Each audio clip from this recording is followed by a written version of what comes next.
মোৰ ছাত্ৰ-ছাত্ৰীসকল ইতিমধ্যে তোমালোকলৈ অসমীয়া ব্যাকৰণৰ বিপৰীত শব্দৰ এটা ভিডিঅ' প্ৰেৰণ কৰিছোঁ আৰু আজি আকৌ এবাৰ অসমীয়া ব্যাকৰণৰ আৰু কেইটামান বিপৰীত শব্দ লৈ এই নতুন ভিডিঅ'টো তোমালোকলৈ প্ৰস্তুত কৰি উলিয়াইছোঁ।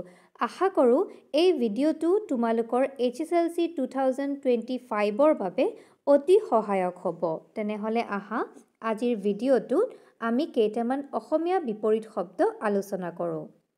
উমৈহতীয়া, গাইগুটীয়া, গ্ৰহণ, বৰ্জন, সুগম, দুৰ্গম, আস্তিক, নাস্তিক, অনুকূল, প্ৰতিকূল, আনন্দ, বিষাদ, স্থাৱৰ, অস্থাৱৰ, আবাহন, বিসৰ্জন, অনুৰাগ, বিৰাগ, ধনৱন্ত, ধনহীন, আশীৰ্বাদ, অভিশাপ, আবিৰ্ভাৱ, তিৰোভাৱ, বৈধ, অবৈধ, গৰিষ্ঠ, লঘিষ্ঠ, জ্যেষ্ঠ, কনিষ্ঠ, উদাৰ, সংকীৰ্ণ, ধনাত্মক, ঋণাত্মক, প্ৰৱেশ, প্ৰস্থান, অগ্ৰজ, অনুজ, অজ্ঞ, প্ৰজ্ঞ, উৎসাহ, নিৰুৎসাহ, অমৃত, গৰল, আংশিক, পূৰ্ণ, কৃতজ্ঞ, কৃতঘ্ন, পুৰস্কাৰ, তিৰস্কাৰ,